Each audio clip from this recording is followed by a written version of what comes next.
Okay, have you ever heard of a praise sandwich? And well, whether you have or have not, this is an asynchronous format, so I'm going to refresh your memory anyways. Pretty much, a praise sandwich is a way of critiquing someone's behavior while trying not to make them feel bad and sandwiching it between two compliments. So you praise a behavior that you like, then critique a behavior in mind that you don't like, and then praise again. And who could feel bad after receiving two compliments and only one critique, right? Anyways, today we're going to be talking about street photography, and I don't want this video to come across as too negative, so we're going to use the praise sandwich to lighten things up.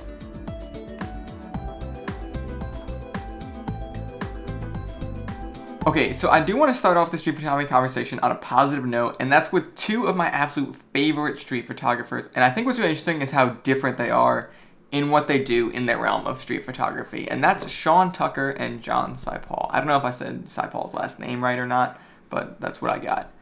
Anyways, these guys have really, really interesting work, and like I said, very different in the style of the streets that they want to show. So let me start off and talk about Sean Tucker a little bit. So if you're into street photography and you're on YouTube, there's a pretty solid chance you know who Sean Tucker is. And if you know him, one of his big things is kind of a series of work, or just honestly almost like his mantra in general, is just light and shadow. And he really plays into heavy contrast in his images, and you can see that throughout his work. I don't mean this in a negative sense, but when I think of Sean Tucker's photography, I don't necessarily think of small details. I think of kind of a finalized image, almost like a painting, it feels like. Just the way he takes form in a larger, more macro sense and places those throughout the image to make something more complete and balanced. And I think what's special about his work is that that's kind of the level one, right? You have like this painting kind of look to it. Everything is very carefully placed.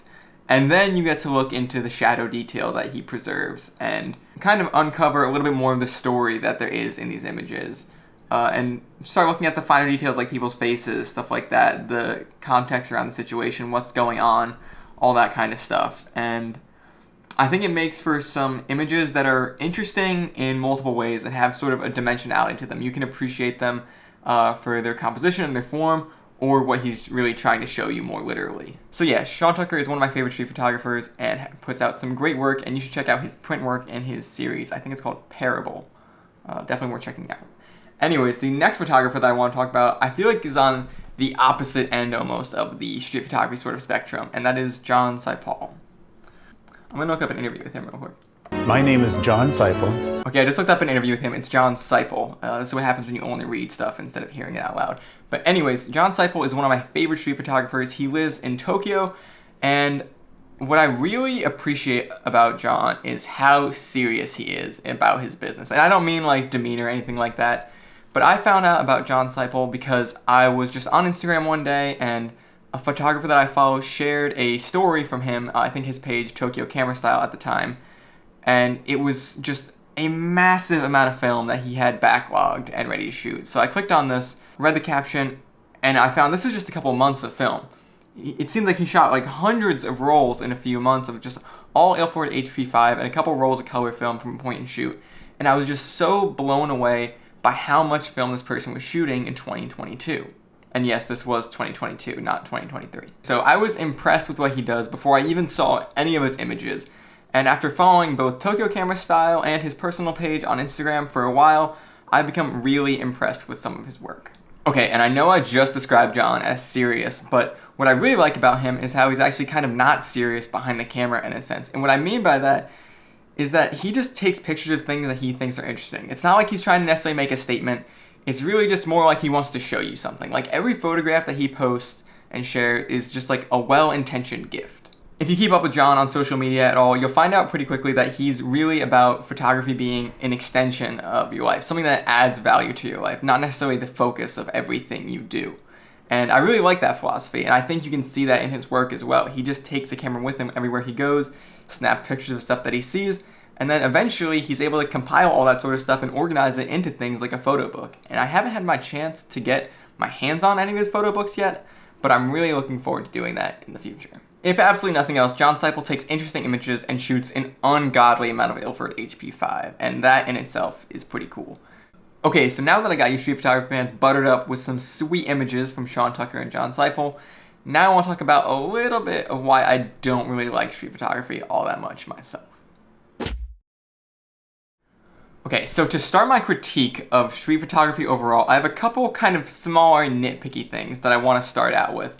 And the first thing is just kind of the culture around it. I don't really love the culture around street photography because I think street photographers are often the most guilty of being some of the newest to photography and also making really bold claims about how impactful or moving or important their work is. And I don't love that. And I know that's not really fair, and I think a lot of this won't be fair. And I think it's just going to be sort of my perceptions of what I see. And to be honest, that's not entirely fair because street photography is very popular, it's very accessible, which makes it very common on the internet. And you see that sort of common denominator, not exactly the best, most focused work on the internet most often. I don't know if any of that made sense. So yeah, but with that, I find most of the street photography that I encounter to be very, very empty, very boring. Not visually interesting, not that much story behind it or anything like that. Nothing that really gets me going in an artistic sense. And I don't want to get into it too much, but I do have to bring up, of course, that I think street photographers take way too many pictures of things like homeless people or people who are mentally unwell. And that's just upsetting to see that people are trying to use that for visual interest in their images. I also feel like a lot of street photographers that I see on the internet are more like gear-centric and gear-focused with things like Leicas and Fujis than other photography disciplines, which I find a little extra upsetting because I feel like street photography is one of the most accessible forms of photography where gear really should not matter, especially. And it feels like a shame to me that in what should be a very accessible form of photography, I do sense a lot of elitism in the cameras that are being used.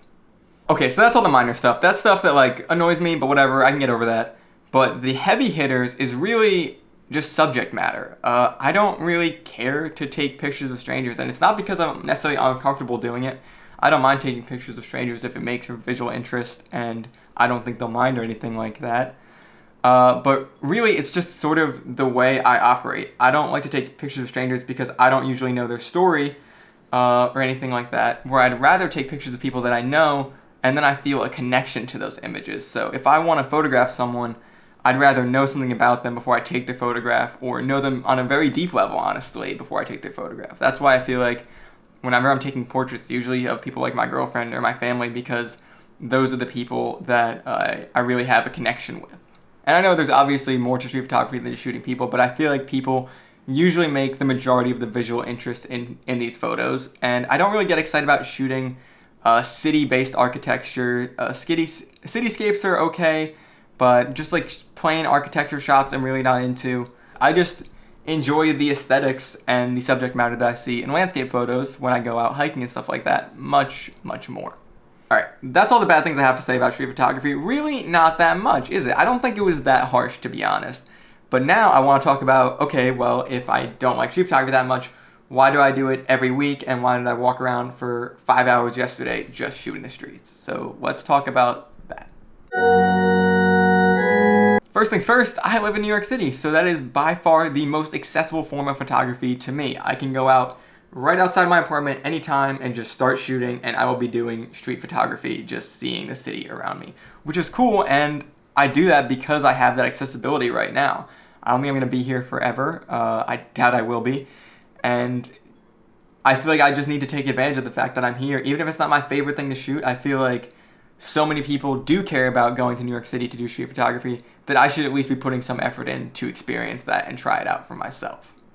But the most important reason is just practice. We're talking about practice, man. Like I said, it's the most accessible form of photography, so I can step outside anytime I want, get behind the viewfinder, and start shooting. And I think that is very, very important. Because I do like to focus more on things like nature and landscapes and maybe some portraits, I get to practice. Not a game. We talking about practice. And really just, like I said, get more time in the viewfinder, take more pictures, practice more compositions, spend more time visualizing with my camera in my hand so that when I go out into nature on these hikes and on these trips that I'm planning out, then I'll be more ready. And even if my photos are only 1% better than what they might be without doing all this practice, that's 1% that I'm definitely trying to gain. And I've always kind of wondered how I could not like street photography when it's such a broad thing. And as I've been doing all this practice, I've actually noticed that I am feeling drawn to certain things. And recently, I've been feeling pretty drawn to restaurants. Now, I've known for a long time, since I was like probably 17 or so, that I'm drawn to just restaurant culture and restaurant life in general, because I think it makes for some really interesting conversations. You ever worked on a restaurant, you know what I'm talking about. And while I don't know if that's anything that I want to like really focus on necessarily, it's nice to know that I can go hit the streets and try and capture that environment and have something that I'm a little more drawn to, or at least I know that I'm drawn to, without having to just try and scratch my head and look around and think, what do I even shoot? So like I said, I walked around for around, I think, 5 hours in the morning, took probably around 100 or so photos, and most of them were terrible, but I got a few good ones, a few that I like a decent bit, nothing crazy. But like I said, good practice, and if some are punching above sort of their weight class, that's a good thing to me. Alright, there you have it. Praise, critique, praise sandwich. It's that easy. So that was definitely something interesting to talk about, something that I've wanted to talk about, and I think this was a good way to talk about street photography in a not overly negative sense, because I have wanted to share my thoughts on the format for a while and all the things that I don't like about it, but it didn't seem fair to just do a whole video just straight up bashing it, saying this format sucks or whatever. So I'm happy to kind of share my thoughts in a more bipartisan way, if you will, like sharing the things that I appreciate about it while also sharing the things that I don't like about it. And like I said, as I do it more, the more I'm growing to certain things like the restaurant life. So I will probably keep on taking pictures of restaurant fronts and people going out to eat, stuff like that, because that is stuff that I do connect with and I really enjoy. So I guess that kind of wraps it up for this video. Nothing too serious here this week. I was planning on going rock climbing and taking some photos on film a couple weekends ago. That trip got canceled because I couldn't get back home, so summer has slipped through my fingers once again, and I do not have a lot of outdoorsy photos to show for it, which is a bummer, but we move. Anyways, thanks for watching. I appreciate it, and I will see you guys in the next one real soon.